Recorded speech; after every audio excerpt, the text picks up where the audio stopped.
Fala pessoal, tudo bem? Sejam bem-vindos. Hoje eu quero comentar com vocês uma notícia sobre uma declaração que a igreja fez.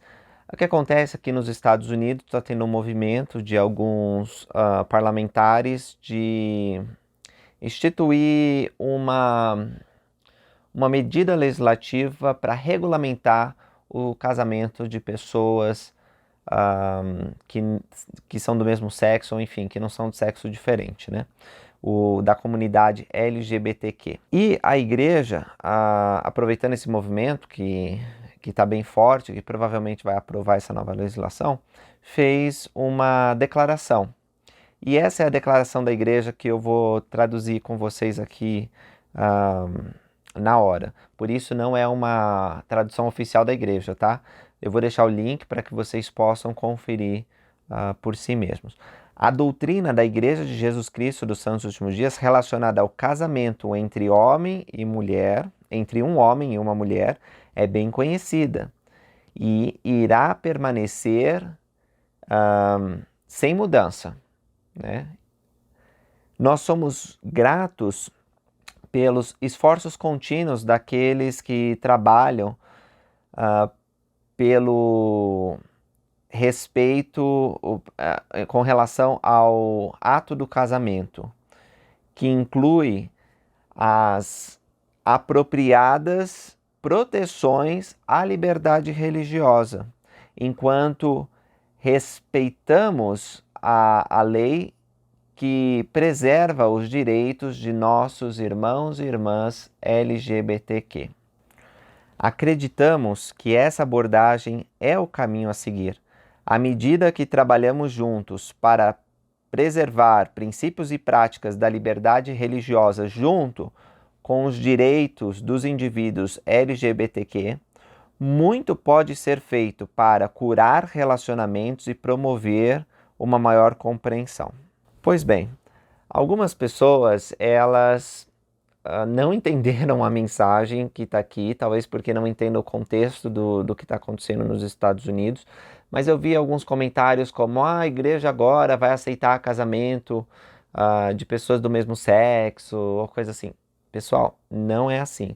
Inclusive, não foi bem compreendido por alguns meios de comunicação aqui dos Estados Unidos, que disseram que a igreja ela mudou a sua atitude com relação a isso. O que acontece? Vou dar um breve histórico e vou dizer o que está acontecendo. A Igreja de Jesus Cristo dos Santos dos Últimos Dias é a restauração da Igreja de Deus do Novo Testamento. Tanto o Senhor Jesus Cristo como seus apóstolos, especialmente o apóstolo Paulo, ensinaram a importância do casamento entre homem e mulher.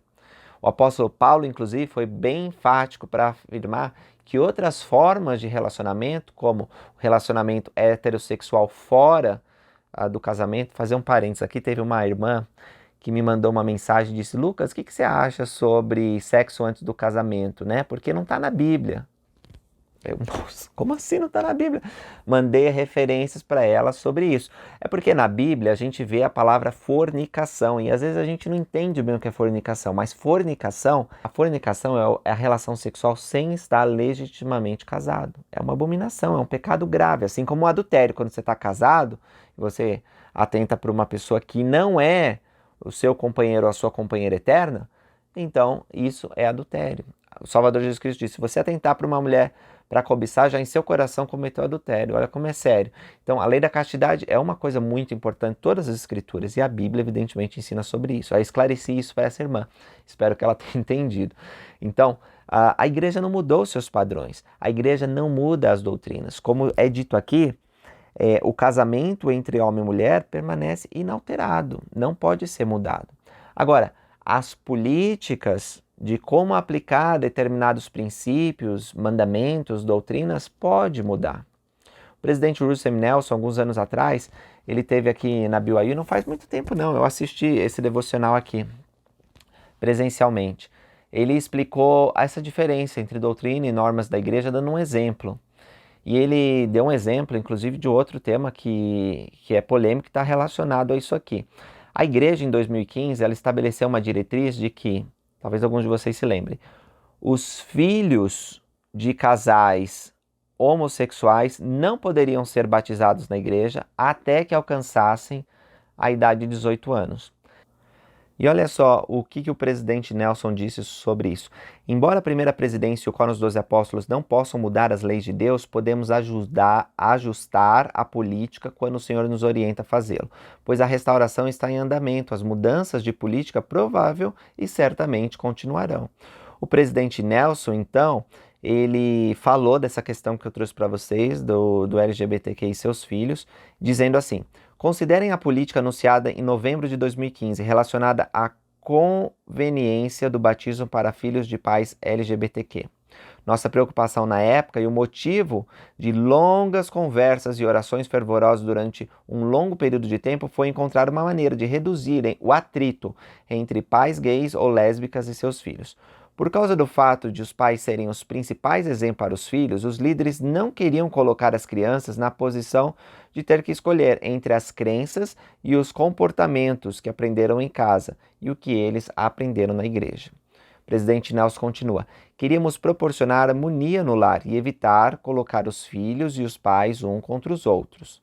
Assim, em 2015, a política foi feita para ajudar as crianças e seus pais nessas circunstâncias. Ou seja, que as crianças que estão sendo criadas por pais LGBTQ não seriam automaticamente elegíveis para o batismo aos 8 anos de idade. As exceções a essa política exigiam a aprovação da primeira presidência. A primeira presidência e o Quórum dos 12 Apóstolos continuaram a buscar a orientação do Senhor e rogar a Ele, em nome de seus filhos, que foram afetados pela política de 2015. Ficamos cientes de que essa política gerou preocupação e confusão para alguns e mágoa para outros. Isso nos entristeceu. Sempre que os filhos de Deus, disse o presidente Nelson, choram por qualquer motivo, nós choramos também. Assim, nossas súplicas ao Senhor continuaram.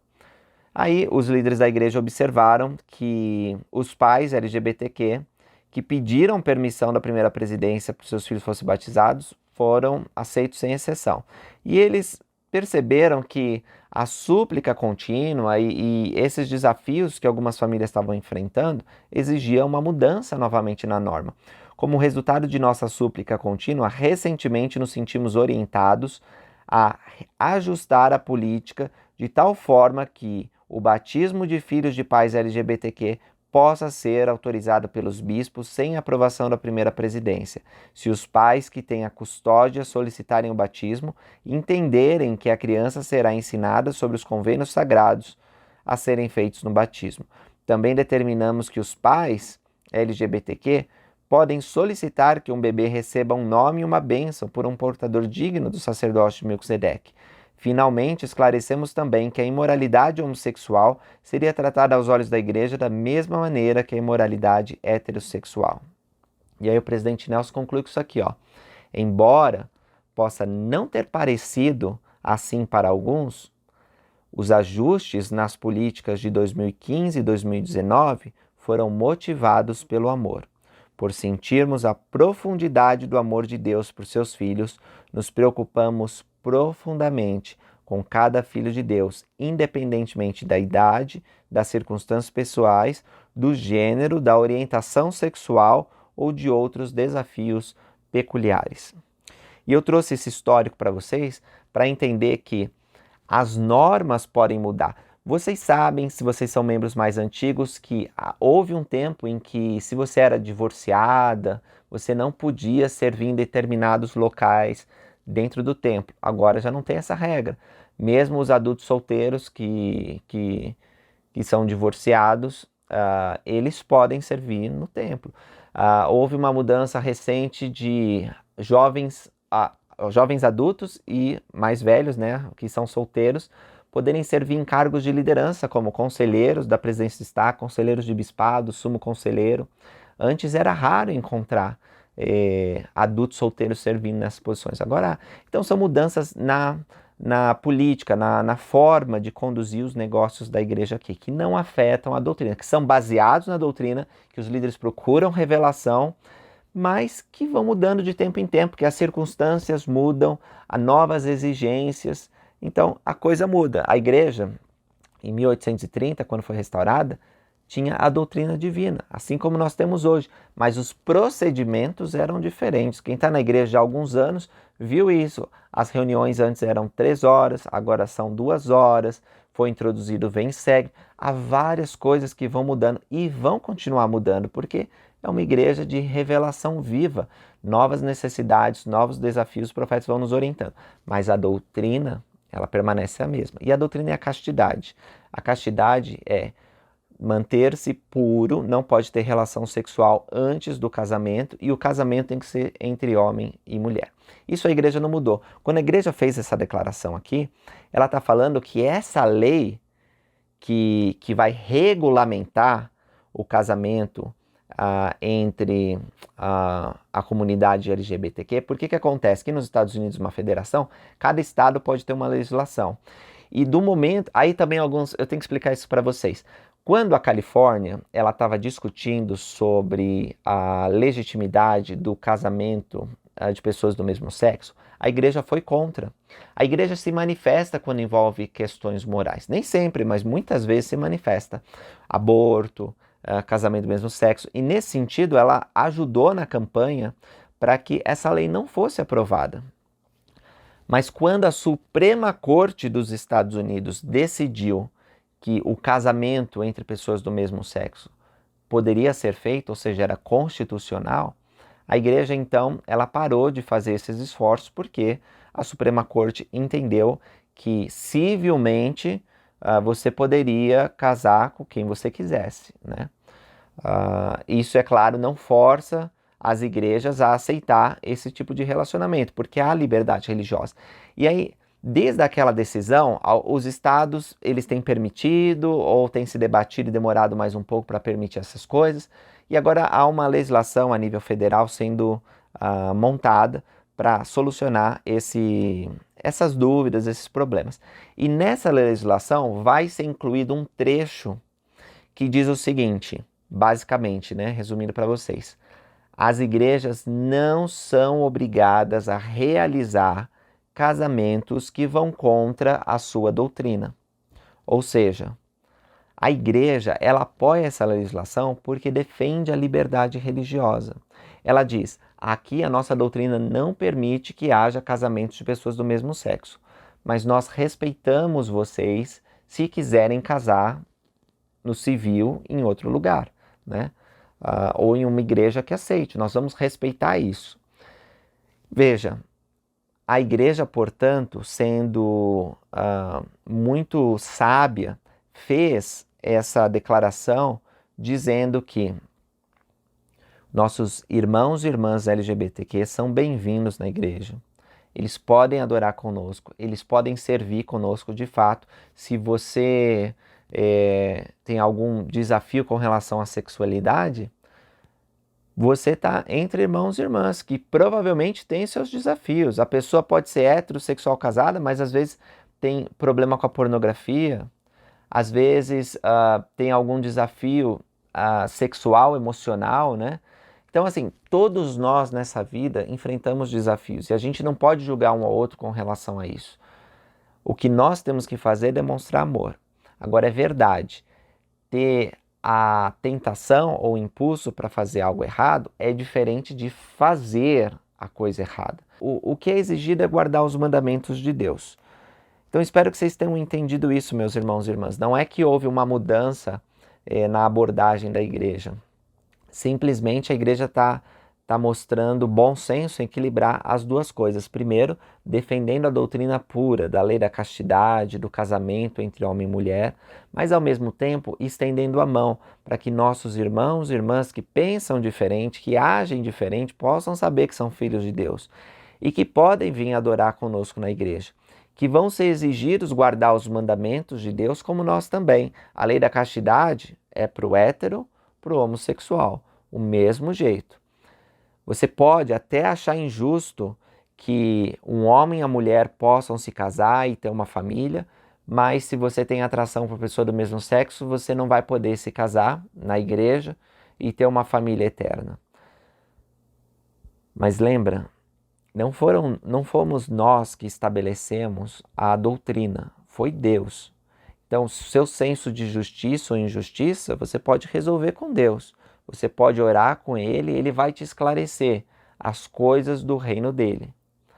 Mas o que a igreja não pode fazer, e nós, como membros, não podemos fazer, é adulterar essa doutrina, mudando segundo nossas ambições, desejos, pensamentos filosóficos, políticos. Nós não podemos poluir a verdade divina com esse tipo de coisa. O que nós podemos fazer é orar a Deus para nos orientar em cada situação. Essa declaração da igreja é bem-vinda e a igreja tem feito várias declarações mostrando que Deus, ele ama todos os filhos dele e todos têm espaço na igreja dele. Os padrões, eles podem ser elevados, mas eles são alcançáveis.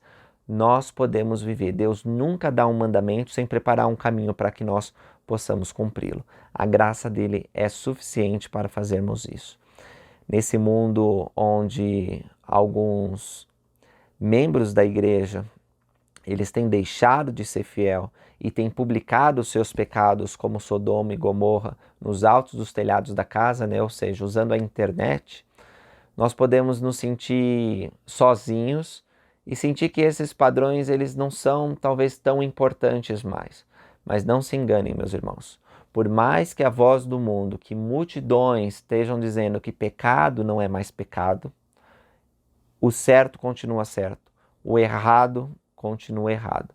E nós precisamos ser fiéis, porque a hora vem, e não está longe, em que o Filho de Deus vai voltar, e aqueles que forem valentes no testemunho de Jesus vão poder estar do lado dele.